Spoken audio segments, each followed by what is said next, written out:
Good morning students.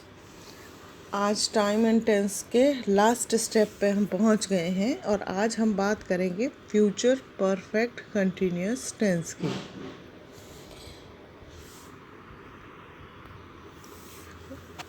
किसी वाक्य के अंत में यदि रहा होगा, रहे होंगे या रही होगे का प्रयोग होता है और साथ में लगातार समय का प्रयोग जारी रहता है, वाक्य में कार्य या एक्शन नियत समय से लगातार जारी रहे और वाक्य के अंत में रहा होगा, रही होगे या रहे होंगे आए, तो ऐसे वाक्य जो है फ्यूचर परफेक्ट कंटिन्यूअस टेंस के वाक्य होते हैं। Future perfect continuous tense is used to express a continued or ongoing action that will commence at a fixed time or a future and will continue for some time in future. There will always be a continued time reference like for a few days, for 10 months, for 2 years, since Wednesday, since 2011, since January, etc. If there is no time reference, then it is not a future perfect continuous tense. Without continued time reference, such sentences are future continuous tense.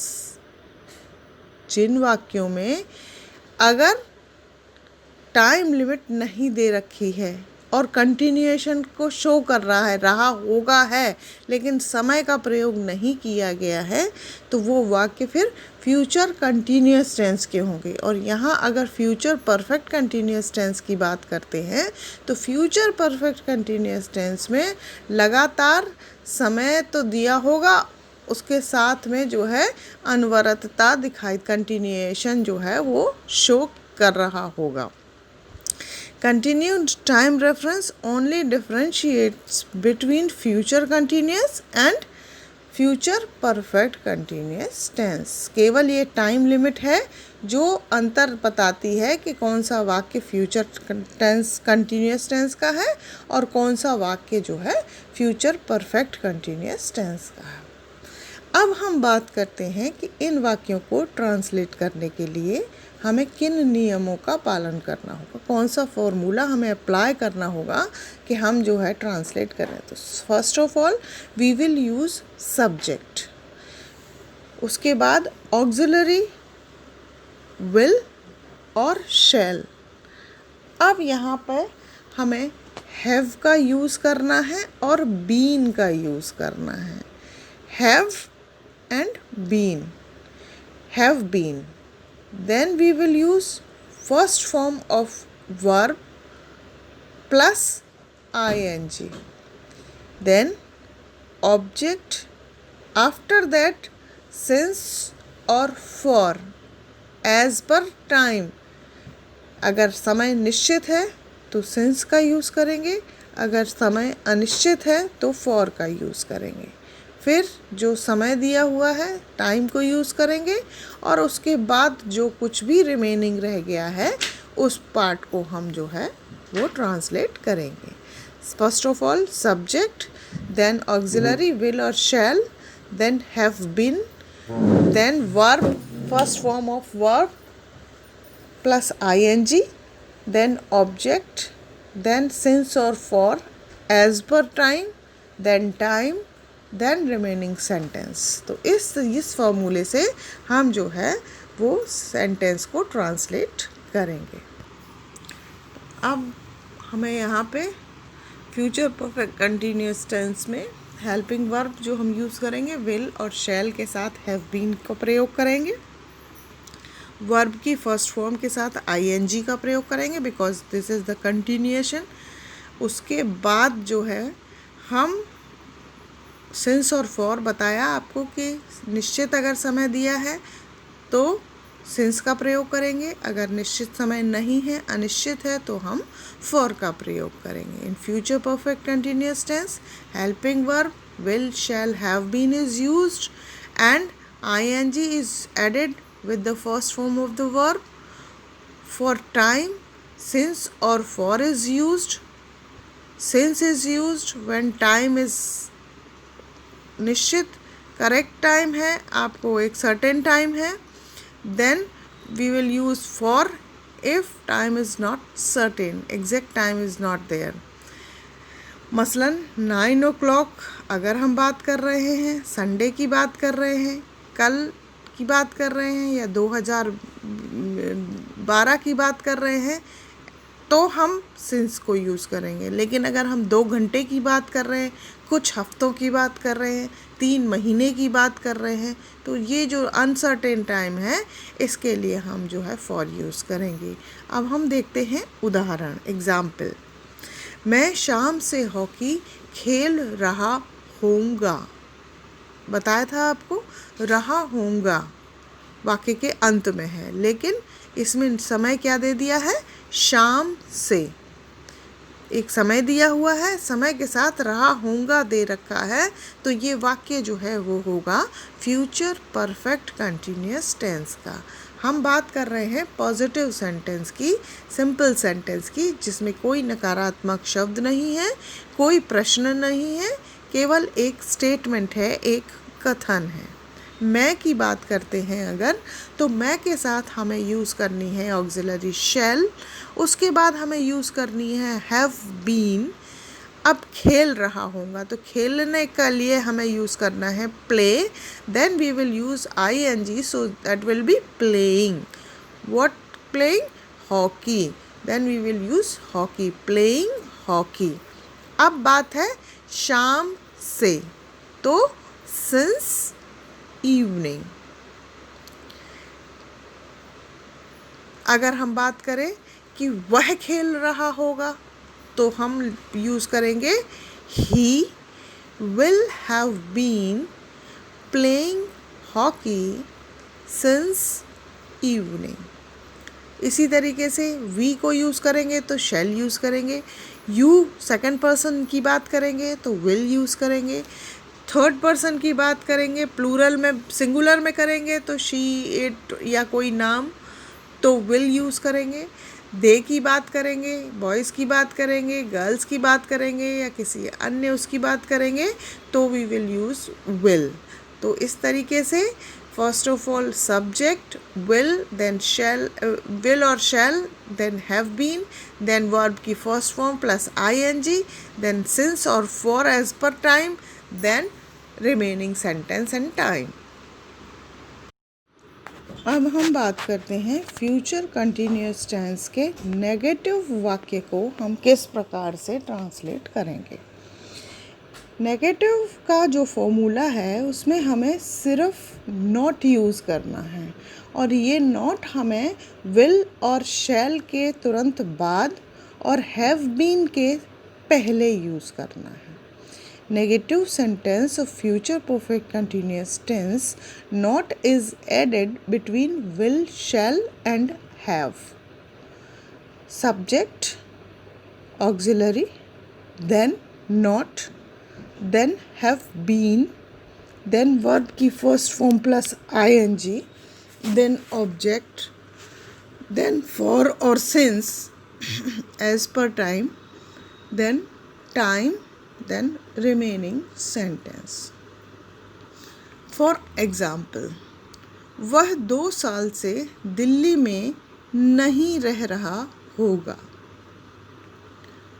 वह बात हमने की है third person singular number की, तो ही के साथ auxiliary will use करेंगे, तो will, then not, then have been, रहना living, in Delhi, for 2 years। 2 years एक टाइम निश्चित नहीं है, कौन से 2 सालों की बात कर रहे हैं, तो यहाँ पे अनिश्चितता होने की वजह से हम यूज़ करेंगे फॉर।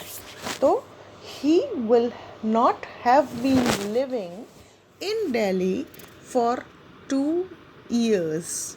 अगर मैं अपनी बात करूं तो मैं नहीं रह रहा हूँगा 2 सालों से, तो I shall not have been living in Delhi for 2 years.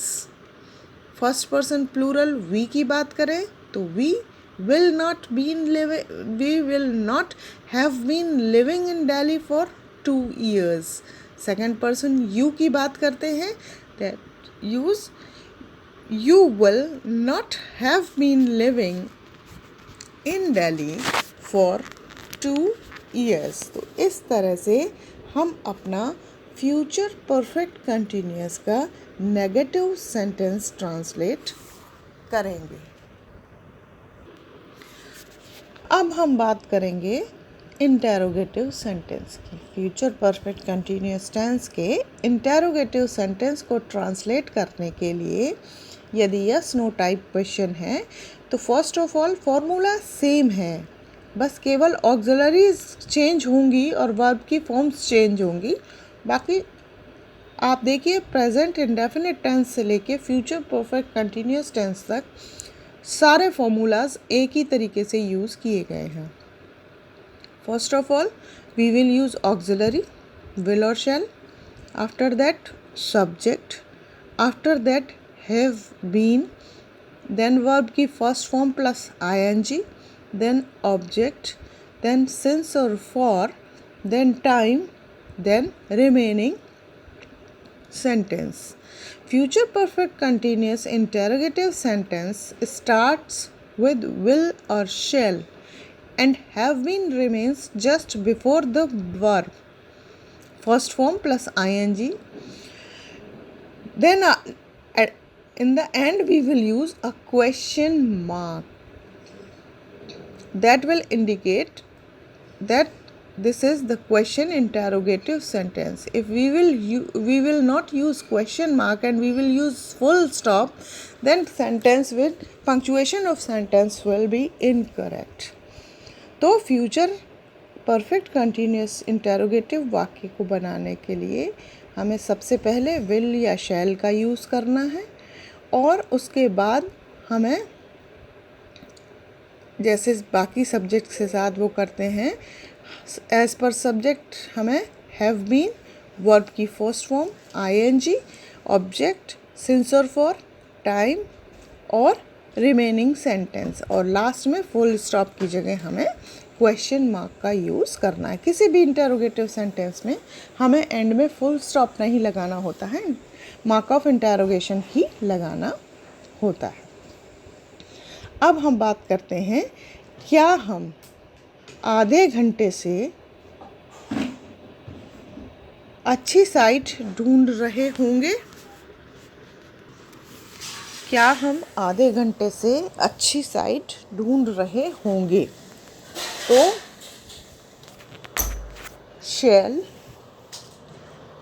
we have been, ढूंढना होता है search, searching for good site for half an hour. क्या तुम ढूंढ रहे होगे आधे घंटे से अच्छी साइट तो will you have been searching for a good site for half an hour. यदि मैं ढूंढ रहा हूँगा तो shall I have been searching for good site for half an hour. Third person ही की बात करें, शी की बात करें, राम की बात करें तो will Ram have been searching for good site for half an hour. तो इस तरह से हम फ्यूचर परफेक्ट कंटिन्यूअस का इंटेरोगेटिव सेंटेंस ट्रांसलेट करते हैं. अब हम बात करेंगे इंटेरोगेटिव एंड नेगेटिव सेंटेंस की. वो वाक्य जो प्रश्न भी है और नकारात्मक भी है. इसमें क्या वह दोपहर से पिक्चर नहीं देख रहा होगा, हम इसकी बात करेंगे. यहाँ पे क्या भी यूज़ किया है और नहीं भी यूज़ किया है। तो this sentence is interrogative negative sentence. ऐसे सेंटेंस को ट्रांसलेट करने के लिए सबसे पहले हमें ऑक्सिलरी का यूज़ करना होगा, उसके बाद हमें सब्जेक्ट का यूज़ करना होगा और तुरंत सब्जेक्ट के बाद ही हमें नॉट को यूज़ करना है। पहले भी आपको सिंपल नेगेटिव में भी बताया था कि सीधा हमको जो यूज़ करना होता है वो नॉट को सब्जेक्ट के तुरंत बाद और हैव बीन से जस्ट पहले हमें यूज़ करना होता है। तो नॉट, फिर हैव बीन, वर्ब की फर्स्ट फॉर्म प्लस आईएनजी, फिर ऑब्जेक्ट, फिर सिंस और फॉर जो भी टाइम के हिसाब से आता हो, और उसके बाद टाइम और रिमेनिंग सेंटेंस। क्या वह दोपहर से पिक्चर नहीं देख रहा होगा? तो will he not have been watching movie since noon. क्या मैं नहीं देख रहा हूँगा? तो shall I not have been. ध्यान देने की बात सिर्फ ये है कि नॉट जो यूज़ किया है हमने सब्जेक्ट और हैव बीन के बीच में यूज़ किया है। जस्ट आफ्टर सब्जेक्ट और just before have been we will use not. तो इस तरीके से हम सेंटेंस बनाएंगे यस नो वाले। और WH वर्ड अगर है तो हमें ऑक्सिलरी से पहले जो है वो WH वर्ड को रखना होगा और शेष सेंटेंस इसी तरीके से ट्रांसलेट होगा जिस तरीके से ये सेंटेंस ट्रांसलेट या स्नो टाइप ट्रांसलेट किया जाता है। तो first of all auxiliary, subject, not, have been, verb की first form plus I N G plus object, उसके बाद सिंस और for, then time and remaining sentence, and at last we will use a question mark। अब देखिए आपकी screen पे कुछ sentences हैं जिनको इंग्लिश में मैंने ट्रांसलेट किया है उन्हीं रूल्स के अकॉर्डिंगली जिन रूल्स को मैंने आपको बताया है। अप्रैल से कनिका और हर्ष स्कूल जा रहे होंगे। सिंपल सेंटेंस है। Kanika and Harsh will have been going to school since April. Swati 3 घंटे से काम कर रही होगी। Swati will have working for 3 hours। क्या हिना जुलाई से घर से काम नहीं कर रही होगी? Will Hina not have been working from home since July. मजदूर सुबह से खड़े मेहनत कर रहे होंगे। The laborers will have been working hard since morning। क्या जनवरी से मशीन इंडिया में सारा काम कर रही होंगी? Well, machines have been doing all the jobs in India since January।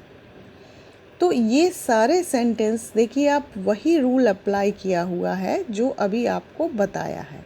तो ये एक एक्सरसाइज है, इसको आप देख लीजिए और उसके बाद मैं आपको सेंड कर रही हूँ आपका होमवर्क, जिसको आप प्रैक्टिस शीट जब आप कर लेंगे तो आपको क्लियर हो जाएगा। If there is any doubt then let me know on WhatsApp group.